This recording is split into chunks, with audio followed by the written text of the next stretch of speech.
Je suis ravi d'être avec vous aujourd'hui. Je le dis souvent, mais c'est vrai, j'ai du plaisir à animer des conférences. Vous expliquer pourquoi, j'en sais rien. Mais quand Joël m'a proposé de venir animer cette conférence, moi, ça me réjouit. Voilà, ça me donne du plaisir. Voilà, c'est difficile à expliquer, mais c'est comme ça. Donc le thème aujourd'hui, ça va être de voir comment on peut augmenter ses ventes en utilisant le modèle ComColors. Et vous allez voir que je vais vous présenter quelques exemples concrets. Je suis Franck Julien, pour ceux qui ne me connaissent pas.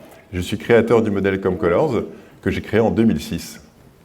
Et donc, pour vous donner quand même un petit peu d'informations sur qui je suis, j'ai créé l'organisme de formation ComColors en 1998.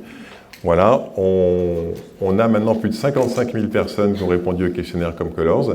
Il y a plus de 400 formateurs qui sont certifiés en France et dans d'autres pays, dont Saïd, que vous avez peut-être vu en formation.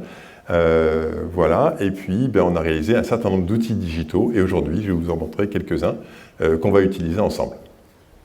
Alors, pour démarrer cette conférence, en gros, la question c'est qu'est-ce qu'un type de personnalité? Ah oui, parce que moi je baigne là-dedans, ceux qui ont déjà fait la formation ComColors se disent c'est tellement évident. Sauf que c'est pas forcément si simple que ça. Donc qu'est-ce que c'est? Eh bien en fait, quand on regarde comment on se comporte, il y a deux grands types de comportements. Vous avez les comportements qui sont liés à la construction de l'individu, donc votre histoire, vos expériences, votre éducation, vos rencontres qui vous ont construit. Et ça, c'est une partie de vous. Et ça va vraiment animer un certain nombre de comportements que vous avez au quotidien. Et puis, d'un autre côté, vous avez les types de personnalités. Et les types de personnalités, ils sont incarnés par une certaine motivation. On en a parlé juste avant en parlant du profil de Joël. La communication, comment vous communiquez, quels sont les comportements sous stress que vous manifestez quand ça ne va pas très bien, et puis ensuite, quel est votre style de vente. Alors évidemment, ça pourrait être le style de management, ça pourrait être, etc. Les types de personnalités se manifestent en permanence dans tout votre quotidien. Quand vous êtes en famille, quand vous êtes avec vos amis, quand vous êtes au travail, quand vous êtes en relation client, ils sont là en permanence. Okay ? Et qu'est-ce qui les différencie? Eh bien, ce qui est lié à votre construction, ça c'est unique. C'est-à-dire que ce que vous avez développé, vos expériences, vos rencontres, votre éducation, c'est que pour vous, il n'y a que vous qui êtes comme ça. En revanche, quand on parle de type de personnalité, on parle de ce qui est commun. C'est-à-dire que dans la salle, en ce moment, vous êtes plus de 130, eh bien, il y a des dizaines de personnes qui ont le même profil, qui ont le même type de personnalité. D'accord ? Et c'est ça qui va nous aider à pouvoir justement comprendre, à identifier les comportements qui sont liés au type de personnalité parce qu'on va les retrouver de façon récurrente. Et ces comportements sont prédictibles, sont mesurables donc, et on peut vraiment les identifier clairement. On va s'amuser à ça tout à l'heure. Alors pour vous mettre d'abord une première compréhension de ça, je vous propose de regarder un petit e-learning qui a été réalisé avec la banque Natixis, où en fait on a essayé de voir comment les gens travaillaient ensemble. Donc là je vous propose de regarder une scène qui dure 3 minutes, dans laquelle vous avez, vous avez donc une équipe projet avec 6 personnes, il n'y a pas de manager dans la salle, et cette équipe projet va être soumise à la pression. Ce que je vous propose de regarder, c'est comment chacun réagit. Peut-être que vous allez vous reconnaître, ou peut-être que vous allez reconnaître des personnes avec qui vous travaillez.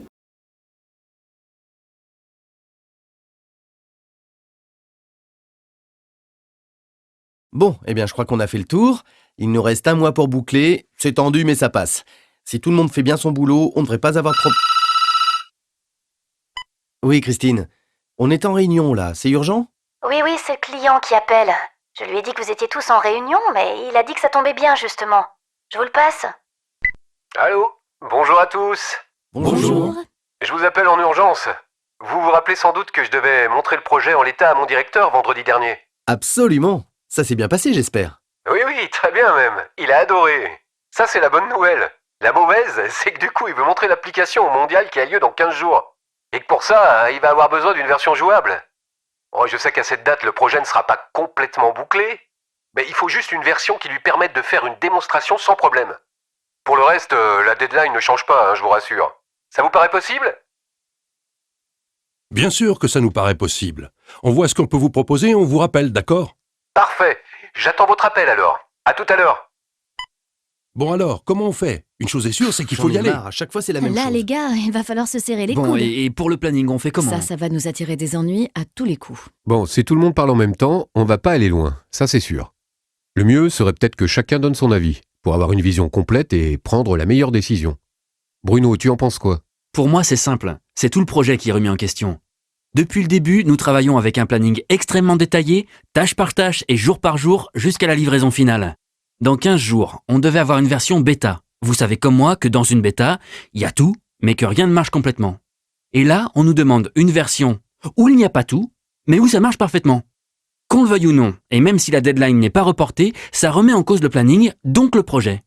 Moi, avant de donner un avis, j'ai besoin de savoir ce qu'on attend par démo jouable. Parce que si on dit oui au client, sans avoir précisément défini ce qu'on fait, mais ça risque de nous retomber dessus par la suite. Si son chef a des soucis pendant sa démonstration, vous imaginez ce qu'il va penser de nous? Moi je dis qu'on prend un énorme risque en acceptant ce changement de dernière minute. Risque ou pas, on peut pas se défiler. Le client compte sur nous. L'enjeu est important. D'une manière ou d'une autre, on doit se montrer à la hauteur. Pour moi, la seule question à se poser, c'est comment on fait. Inutile de chercher midi à 14h. Bon, donc on doit répondre dans les temps, sans risque et en préservant la qualité. Je n'ai pas beaucoup de temps cette semaine, mais je peux me rendre disponible si ça fait avancer les choses. Je peux réfléchir à un scénario démo, par exemple. Ou même me plonger dans le planning, s'il le faut. Enfin, si quelque chose peut aider, je veux bien m'en charger. Et toi, Jonathan, quel est ton avis? Mon avis, c'est que ça va être galère. Et franchement, les demandes qui tombent du ciel et auxquelles il faut répondre à tout prix, je commence à en avoir ras-le-bol. Pour une fois qu'un projet restait sur les rails, qu'on faisait du bon travail en livrant dans les temps, paf, on remet tout en question. Et tout ça pour faire une version qui va servir une fois à on ne sait qui, on ne sait où. Moi, il me semble que... il faut sans doute... Enfin, ça dépend. Il faut prendre le temps de la réflexion. Ok, donc vous voyez que une même situation, 6 réactions différentes, c'est ça dont on parle quand on parle de type de personnalité. On a des réactions très spécifiques. Peut-être vous vous êtes reconnu, peut-être vous avez reconnu des personnes. Mais c'est ça l'idée, c'est que justement, ça va être des comportements qui sont répétitifs. Alors, quand on regarde ça, en fait, les personnages que vous voyez autour de la table ne sont pas positionnés n'importe comment, ils sont positionnés en fonction du diagramme comme Colors. On va retrouver les 6 types de personnalités. L'idée, c'est qu'en vous, vous avez ces 6 types de personnalités, mais que vous allez répondre surtout à la motivation qui est liée à votre couleur dominante et votre couleur secondaire. Ce qu'on a vu dans le profil juste avant. Donc, pour vous donner une petite idée, le cercle extérieur symbolise le cercle extérieur symbolise la motivation dominante, donc votre profil votre type de personnalité que vous avez depuis que vous êtes enfant, et le rond central symbolise la motivation actuelle. Donc là, sur ce profil, vous avez quelqu'un qui est de dominante violette, secondaire verte. Ok ? Et vous allez voir à quel point la motivation est très importante dans le processus de vente. Alors, pour rentrer dans le détail, je vous propose de regarder un cas concret d'utilisation du modèle ComColors. La première fois en fait, que j'ai utilisé le modèle ComColors au sein de votre société, c'était avec Gilles, que vous connaissez peut-être, qui venait de prendre la direction de la région Paris-Ouest. Et son idée, ça a été de dire « je veux créer une cohésion d'équipe avec ma nouvelle équipe ». Et donc nous avons organisé un séminaire de 2 jours. Ça s'est passé au Center Park, je me rappelle, c'était une ambiance extraordinaire.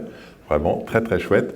Et du coup, ça a tellement plu que nous avons fait une 3e journée, à peu près 2 mois plus tard, là cette fois-ci dans une salle plus classique. Ça, c'est la première chose. Mais comme Gilles a trouvé que c'était très pertinent, l'année suivante, on a repris la même chose, mais cette fois-ci, on a repris les managers, mais on a travaillé sur des cas concrets. C'est en gros comment chaque manager pouvait mieux aider ses conseillers dans leur processus de vente, dans la relation managériale, dans comment les mettre en position de réussite. Ça, c'était 2009. Et puis ensuite, en 2010, Gilles a souhaité qu'on continue, on aille plus loin, et qu'on puisse associer les appuis, c'est-à-dire les personnes qui aident les conseillers dans leur processus de vente, pour pouvoir justement faire en sorte que ça ait encore plus d'impact. Et on a fait à nouveau 2 jours de séminaire. Ce qui s'est passé, c'est que quand vous regardez la prise de poste de Gilles en 2007-2008, eh bien en fait, l'équipe Paris-Ouest est en 7e, 8e position sur les 22 régions que vous avez au sein de votre entreprise. Et en 2010, il va l'équipe va prendre la première position et va la garder jusqu'en 2018. Alors après, peut-être que vous l'avez gardé plus longtemps, mais j'étais plus en contact et donc je n'ai pas pu suivre ça. Mais en gros, l'idée, ça a été vraiment que ça a boosté complètement l'équipe. Alors évidemment, on pourrait dire que c'est un hasard. On va voir si c'est vraiment un hasard. Alors comment ça marche? Eh bien, en fait, pour vous expliquer l'impact de la formation comme Colors sur les ventes ou sur l'individu, je vous propose de regarder comment fonctionne la motivation. En fait, il existe une centaine de théories sur la motivation et évidemment, je ne vais pas vous en faire 100, mais je vais en regarder une qui est très très simple, qui est la motivation à faire une activité. Donc, quand vous faites une activité, vous avez différentes étapes. La motivation la plus faible, c'est quand vous faites une activité parce qu'il faut la faire. Par exemple, je peux imaginer, puisque vous êtes commerciaux, que vous devez renseigner votre activité sur, j'imagine, un CRM qui vous permet de dire voilà ce que j'ai fait, voilà ce qui s'est passé. Bon. Ben, normalement, pour beaucoup, pas tous, hein, mais pour beaucoup, c'est une activité où en fait on vous utilise le marteau, enfin la baguette ou la carotte pour vous le faire faire parce que vous n'avez pas envie de le faire. Mais vous le faites parce que finalement on vous pousse à le faire et donc vous avez quand même une petite motivation puisque vous le faites. Quand ça fait des années qu'on vous demande ça, vous avez intégré la contrainte. Et du coup, maintenant, vous devez le faire. Je dois. Donc, on passe à la deuxième. Vous avez ce qu'on appelle introjecter la contrainte. Donc, on n'a plus besoin de vous tirer les oreilles pour le faire. Vous avez dit, OK, c'est bon, j'ai compris, je le fais. Ça, c'est des motivations qu'on appelle extrinsèques. C'est-à-dire que c'est des motivations qui sont liées à la pression externe. Ensuite, vous avez les trois autres. On est dans ce qu'on appelle l'autodétermination. C'est-à-dire que vous le faites ça parce que c'est vous. Et par exemple, je veux. Quand vous vous fixez un objectif pour atteindre, je sais pas, un meilleur résultat, pour décrocher une affaire, etc., et que c'est vous qui fixez l'objectif, eh bien, vous êtes dans un niveau de motivation beaucoup plus élevé parce que ça vient de vous, ça vient de l'intérieur. Ensuite, si on passe dans le « je suis », de quoi on parle? Quand on parle dans le « je suis », c'est quand vous êtes quelqu'un qui aimait renseigner, par exemple, votre tableau de reporting de vos activités. Et il y en a. Il y en a qui aiment ça, parce qu'en fait, ça les aide à se programmer, ça les aide à avancer, ça les aide à y voir plus clair sur là où ils en sont, ça les aide quand ils vont revenir sur un dossier client, et donc ils apprécient. Et donc quand ils font ça, ils aiment le faire. Et donc ils le font par plaisir. Et puis ensuite, vous êtes dans le dernier niveau, le plaisir. Alors peut-être que vous avez beaucoup de plaisir quand vous faites un entretien de vente, peut-être que vous avez beaucoup de plaisir quand vous faites des activités de loisirs ou d'autres choses, mais en gros, il y a des activités qui nous procurent du plaisir. Par exemple, moi, j'ai du plaisir à jouer de la guitare. Ça n'a rien à voir, mais quand je prends ma guitare, j'ai du plaisir. Vous voyez, c'est ça dont on parle. Donc quand vous prenez une activité, vous pouvez être dans différents niveaux de motivation en fonction de comment vous abordez cette chose-là. Eh bien, quand on parle des types de personnalités, on vient se situer ici, dans le « je suis ». C'est-à-dire que si vous pouvez faire une vente en étant vous-même, vous avez un niveau de motivation qui est extrêmement élevé. Beaucoup plus élevé que si vous rentrez dans des cases. Alors, je vais vous embêter une minute, mais quand vous apprenez les techniques de vente, moi je connais bien les techniques de vente, j'étais un ancien commercial, pendant 10 ans j'ai été formé à ça, je les ai appliquées, j'ai même, une fois que je suis devenu formateur, je me suis mis à enseigner les techniques de vente, donc je connais très bien le process. Ok? Mais ceci dit, quand vous faites ça, vous rentrez dans un moule, vous rentrez dans un process qui n'est pas forcément ce que vous êtes. Donc vous êtes dans, et je reviens là-dessus, dans la construction de l'individu.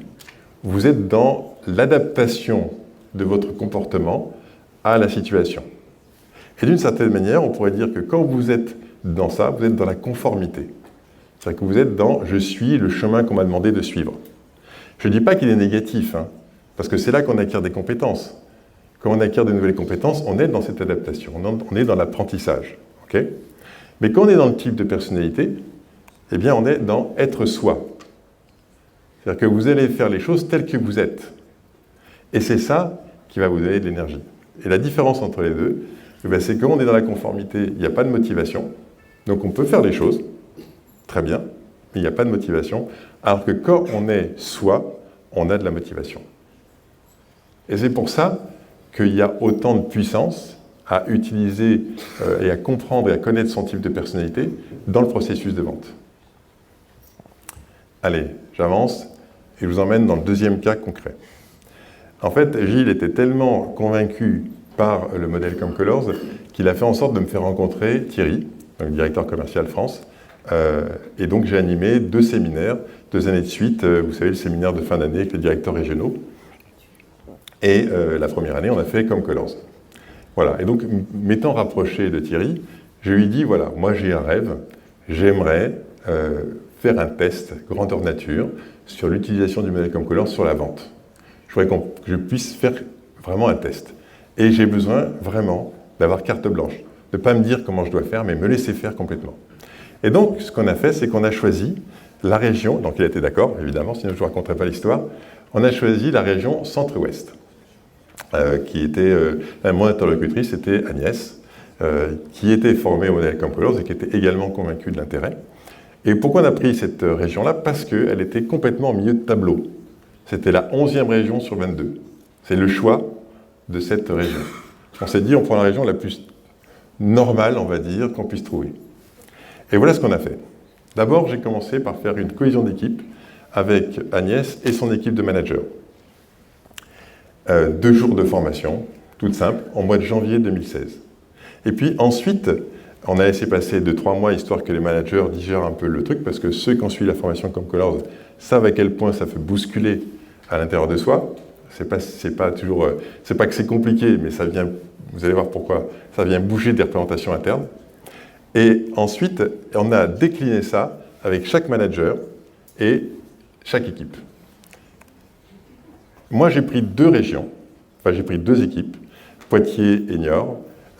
Timothée, mon fils, a pris 2 régions, et puis Audrey a pris, 2 régions, 2 équipes, et Audrey a pris 2 équipes.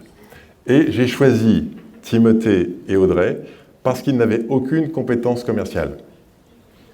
Ça va peut-être vous paraître bizarre, hein, parce qu'on pourrait se dire, justement, il faudrait prendre des gens rompus à la vente, qui savent de quoi ils parlent. Je ne voulais surtout pas qu'ils parlent de vente. Surtout pas. Alors je vous expliquerai après pourquoi. Timothée, à l'époque où il fait cette formation, maintenant c'est devenu un expert, mais il a 25 ans. Il n'a jamais fait de rendez-vous avec commerciaux, sauf il m'a accompagné, il m'a vu comment faire, il a vu comment je faisais. Et Audrey, elle a dirigé un salon de coiffure pendant quelques années, mais elle n'a jamais pris son téléphone pour prendre un rendez-vous, elle n'a jamais mené un entretien de vente, elle ne connaît pas les techniques de vente, c'est pas son truc. Okay? Pourquoi je fais ça? Parce que la seule chose que je veux, c'est qu'ils aident les conseillers à être eux-mêmes. Et c'est la seule chose qu'on va faire pendant ce séminaire. Autorisez-vous à être le vendeur que vous êtes en fonction de votre type de personnalité. C'est ça qui nous intéresse. Donc si je prends des commerciaux, des formateurs commerciaux, ils ne vont pas s'empêcher d'aller dire « Voilà comment tu peux t'y prendre avec tel client, là tu pourrais faire ci, là tu pourrais faire ça ». On ne va pas toucher à ça. Simplement, identifiez votre type de personnalité et autorisez-vous à être pleinement dans votre mode de fonctionnement. C'est la seule chose. C'était le message qu'on a délivré pendant ces 2 jours de formation. Et puis ensuite, on a accompagné chaque équipe par des demi-journées. Et les demi-journées étaient extrêmement simples, on n'abordait que des cas concrets. En gros, on venait utiliser ce qu'on avait vu pendant la formation. Voilà, donc je me rappellerai toujours, alors donc on a fait ça avec l'équipe de management, donc ça Agnès avec ses managers, et puis ensuite on a fait ça avec chaque équipe. Et je me rappellerai toujours, donc on était en mars pour la formation, première réunion juin, deuxième réunion septembre. Et en septembre, j'arrive devant l'équipe et je leur dis « Bon alors, ça fait maintenant plusieurs mois que vous êtes formé au modèle ComColors, j'aimerais bien savoir comment vous l'utilisez. » Alors je me tourne vers Stéphane et je dis « Bon Stéphane, raconte-nous, comment tu utilises le modèle ComColors ?» Il me dit « Attends Franck, là c'est super compliqué, on est au mois de septembre, au mois de juillet, ils nous ont collé des tas de trucs en plus avec des normes, des machins qu'il fallait intégrer. En plus, il y a eu le mois d'août qui arrivait derrière. Moi, ComColors, je n'ai pas fait, quoi. Ok, merci Stéphane. Sébastien? Ah ben moi, c'est comme Stéphane, hein, je suis pareil. Enfin, là, ComColors, ça m'est sorti complètement de la tête. Moi, je n'utilise pas, quoi. Ok, merci Sébastien. Clément? Ah ben moi, c'est comme Sébastien et Stéphane, hein, pareil. Ok, là, je me dis, waouh, je suis mal parti. Et il y a Isabelle, donc je continue mon tour de table. Et Isabelle, toi, comment tu utilises le modèle ComColors? Elle me dit, moi, je l'utilise tout le temps. Je dis, ok, tu veux nous raconter? Et là, évidemment, je pose plein de questions. Vas-y, raconte-nous, comment tu fais? Elle dit, ben moi, quand j'arrive chez un client, je regarde comment il m'accueille. Est-ce qu'il me dit bonjour? Enfin, est-ce qu'il m'offre un café? De quoi on parle? Est-ce qu'il se lance directement sur le dossier ou est-ce qu'il me parle de tas de choses? Comment c'est décoré chez lui? Comment ça se passe? Quel est son ton de voix? Comment... Enfin, plein de critères comme ça. Puis elle me dit après, je déroule l'entretien et je tiens compte de ça. Et là, il y a Stéphane qui lève la main, il me dit « Ah, mais moi aussi, je fais ça. » Je dis « Ah bon? Raconte-nous » Alors Stéphane, il commence à expliquer qu'effectivement, il se rend compte en écoutant Isabelle qu'il a changé de comportement. Et pareil pour Sébastien. Et donc, en fait, ils avaient commencé à appliquer sans se rendre compte de ce qui se passait. Et ça, c'est très important, parce qu'en fait, dans la formation, jamais on leur a demandé de s'adapter. Vous avez compris que la motivation, elle est beaucoup plus forte si elle vient de l'intérieur. Si on commence à dire aux gens, maintenant, adaptez-vous, eh bien, il y a de la résistance. Si on laisse les gens faire comme ils ont envie, eh bien, il y a de la motivation. Donc, il y a quelque chose qui s'est passé. Alors, que s'est-il passé dans cette équipe? En 2016, comme je vous l'ai dit, c'est une équipe qui est dans la moyenne. Et moi, je surveille les chiffres, évidemment, tous les mois. Et tous les mois, j'appelle Agnès en disant « Agnès, on en est où? Comment évolue le chiffre d'affaires ?» Et jusqu'en décembre, rien. Aucune différence avec les années précédentes. Rien. Et donc, on doit avoir rendez-vous avec Thierry pour faire le bilan. Et il faut avoir de la chance dans la vie. J'ai de la chance. Il n'est pas disponible en janvier. Il n'est pas non plus disponible en février. Et finalement, on arrive à se rencontrer avec Gilles, Agnès et Thierry le 31 mars. Et donc, je suis un peu, embêté parce que je lui ai vendu un truc et moi, je lui dis, en fait, je n'ai pas réussi, quoi. Et Agnès m'a réservé une belle surprise parce qu'il dit, voilà les chiffres d'affaires que nous avons fait depuis début 2017. En fait, nous avons augmenté notre productivité de 33%, nous avons augmenté l'efficacité de 29%, et nous avons augmenté le nombre de dossiers traités à 25%. Et pas par rapport à l'année précédente, parce que là, on aurait pu avoir une meilleure année. Non, par rapport à la moyenne nationale. C'est ça qui a changé. Alors, qu'est-ce qui se passe? Qu'est-ce qui se passe? Quel est le processus? Qu'est-ce qui fait qu'on a mis autant de temps avant d'arriver à ce résultat? Je reviens à mon petit schéma là. Je vous ai parlé de conformité et d'être soi. En fait, ce que je ne vous ai pas dit, c'est qu'il y a souvent une tension à l'intérieur des gens entre les deux. Pourquoi? Parce que être dans votre type de personnalité, c'est être dans votre style naturel. Souvent, vous vous autorisez à être comme ça à la maison. Et puis quand vous arrivez au travail, vous portez le costume du vendeur et vous rentrez dans le moule. Okay? Donc il y a une partie de vous qui vous dit « j'aimerais bien m'y prendre comme ça » et il y a une partie de vous qui dit « non, non, non, non, non, ça ne se fait pas ». Alors d'où ça vient? Très souvent, ça remonte à loin, ça remonte à quand vous étiez enfant. Quand vous étiez enfant, vous aviez votre style naturel et puis vos parents vous disaient « non, non, non, non, non, ça, c'est pas un bon comportement ». D'accord? Et donc, du coup, vous avez appris à vous adapter. Et comme vous êtes dans un métier où, en fait, on doit s'adapter, on doit afficher l'image de l'entreprise, et bien, du coup, on va mettre un masque, on va se conformer. Okay? Et bien, ce conflit intérieur dont je vous parle, il met un certain temps à se résoudre. Et il faut environ 7-8 mois, des fois 9, entre le moment où on fait la formation comme Colors et le moment où ce conflit intérieur se résout. Ceux qui ont vécu la formation comme Colors doivent pouvoir s'en souvenir. Il y a une sorte d'équilibrage qui se fait à l'intérieur. Donc, qu'est-ce que ça veut dire? Ça veut dire, par exemple, que vous allez mieux équilibrer votre vie personnelle et votre vie professionnelle. Ça veut dire que vous allez moins tomber dans le stress. Ça veut dire que vous allez vous sentir motivé plus souvent. Ça veut dire que vous allez moins vous faire attraper dans les conflits. Parce qu'en fait, vous allez beaucoup plus comprendre ce qui vous motive à l'intérieur. Et tout ça se fait de façon très inconsciente. C'est pour ça que c'est très compliqué d'expliquer l'impact de cette formation comme ça, parce qu'on n'a pas le résultat le lendemain de la formation. Il faut du temps pour qu'elle se mette en place. Alors, je vous parle de type de personnalité depuis tout à l'heure, mais c'est quoi ce fameux style naturel? Alors, il y a quelques années, j'ai demandé à Christian si je pouvais interviewer des commerciaux. Parce que je voulais qu'ils me disent c'était quoi un bon entretien de vente. C'est quoi un entretien de vente qui réussit, un truc? C'est quoi le plaisir qu'on prend? Et donc, j'ai probablement interviewé des personnes qui sont dans la salle. Je suis navré si je ne vous reconnais pas, parce que voilà, ça s'est passé dans une après-midi, je vous ai vu 15 minutes et puis on est passé à autre chose. Mais en tout cas, pendant la réunion hebdomadaire de Christian, je venais chercher une nouvelle personne et je lui posais exactement la même question. Et voilà ce que j'ai entendu. Le type vert, lui, il aime prendre le client par la main. Il aime laisser du temps au client. il aime faire en sorte que les choses avancent à un certain rythme.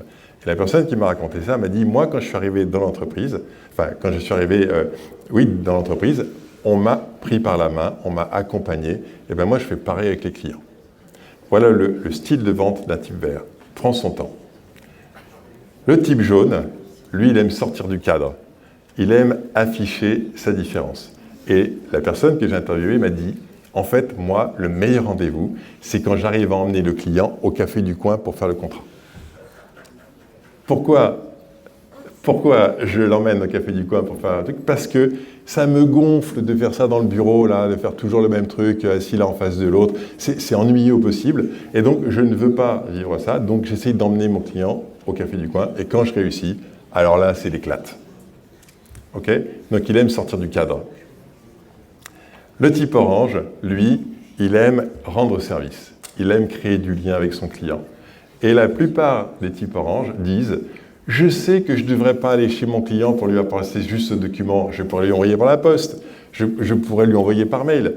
Mais c'est quand même mieux d'aller le voir. » Et donc, le type orange va passer beaucoup de temps à discuter, échanger avec ses clients parce que lui, ce qu'il veut, sa motivation, c'est créer du lien. Et c'est ça qui va le booster. Donc, c'est ça qui va le mettre en énergie. Le type rouge, lui, sa motivation, c'est que ça aille vite. Le type rouge, ils aiment quand ça va très très vite. Et j'ai rencontré, alors c'était pas dans des interviews, mais j'ai rencontré dans une équipe un type rouge qui dit, c'était dans votre société, qui dit, moi quand je prends rendez-vous avec un client, je teste si je peux faire la prise d'information tout de suite. Donc il appelle la personne qu'il ne connaît pas, bonjour, voilà, j'aimerais vous présenter ça, et vous n'auriez pas le document, machin, et il prend toutes les informations, de manière à ce que le rendez-vous qu'il va faire, ça soit la vente. Vous voyez le truc? Et les autres étaient complètement ébernus en disant, non, tu fais pas ça. Il dit, bah si. Et ça marche? Bah ouais. Parce qu'il est comme ça. Vous comprenez? Il applique la méthode qui est bonne pour lui, c'est-à-dire en gros, vite. Et bien quand vous tombez sur on va voir que ce que je ne vous ai pas dit, c'est que vous offrez à vos clients ce que vous avez besoin pour vous. C'est-à-dire qu'en fait, on offre aux autres notre motivation.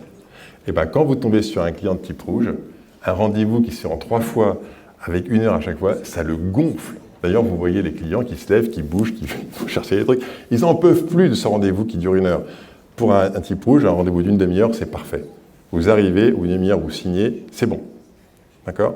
Un type rouge, quand il fait un rendez-vous, il fait comme ça. Vite, très vite. Le type violet, lui, sa motivation et son style de vente, c'est de convaincre. C'est l'argumentation. C'est-à-dire qu'il aime préparer ses dossiers, il aime avoir réfléchi à la façon dont il va argumenter, il a construit ses arguments et son plaisir, c'est de dérouler ses arguments et de réussir à faire basculer le client parce qu'il a réussi à le convaincre. Et quand il fait ça, c'est le gros kiff. OK? Et je termine avec le type bleu. Peut-être que la personne est dans la salle, mais là c'était dingue. J'ai donc interviewé un type bleu qui me dit « Mais en fait, un bon entretien, c'est les techniques de vente. » Et je ne sais pas s'il savait que moi-même j'étais formateur en technique de vente, il m'a expliqué de A à Z toutes les étapes de la vente. C'est-à-dire qu'il m'a fait un cours sur comment on vend. Pourquoi je vous raconte ça? Parce que les techniques de vente ont été inventées par des types bleus qui ont décortiqué le processus de vente et qui l'appliquent parce que c'est comme ça qu'ils pensent. D'accord? Et du coup, à la fin de son interview, il me dit « Je ne comprends pas pourquoi les autres ne font pas ça. » Il suffit de suivre les techniques de vente pour que ça marche. Vous voyez ce que je veux dire? Donc c'est vraiment hyper intéressant de comprendre qu'on va utiliser notre propre style dans la vente. Et plus on va faire ça, et plus on va réussir. C'est plus clair? Allez, je continue. Et du coup, je vais vous parler d'un 3e cas. C'est un cas qui s'est passé à la Martinique. C'est Joël qui a fait appel à moi et qui me dit, voilà, il y a une équipe qui est en difficulté. Et donc, il y a des tensions entre les membres de l'équipe, il y a des tensions entre les membres de l'équipe et le manager. Est-ce que tu pourrais faire la formation comme Colors? On se dit, peut-être ça peut être une bonne idée. Donc, effectivement, je le fais. Et là, je ne vous cache pas que je fais toujours la même formation. Autorisez-vous à être vous. Prenez conscience de votre style de vente. Prenez conscience aussi que dans l'équipe, il y a des personnes qui ne fonctionnent pas comme vous. Que le manager comprenne ses collaborateurs, que les collaborateurs comprennent le manager. Voilà, je fais ma formation et je m'en vais. Et puis, je sais pas, ça c'était en 2018, en 2021, et pour une raison dont je ne me rappelle plus, je dois appeler Claude, donc le manager qui contrôlait tout l'ensemble, et je lui dis, au fait, je suis intervenu en 2018 sur cette équipe, est-ce que tu peux me dire si ça a transformé, si ça fait quelque chose sur le résultat? Il me dit, ah ben bien sûr, je peux regarder, c'est très simple, j'ai un tableau, je peux te dire ça en 2 minutes. Donc il se met devant son ordinateur et il me dit, et voilà le résultat qu'il m'indique. En fait, l'équipe était à 1,5 million de chiffre d'affaires en 2018 et en 2019, ils ont fait 2 millions de chiffre d'affaires. Donc, vous voyez que, en gros, il y a quelque chose. Donc, en conclusion de ce que je viens de vous présenter, quand on fait la première expérience avec l'équipe de Gilles, on peut se dire c'est le hasard. Effectivement, j'ai fait une cohésion d'équipe, l'équipe était super, ça a bien fonctionné, ok.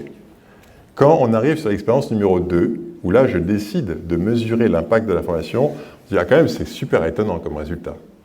Quand même on ne s'attendait pas à ça.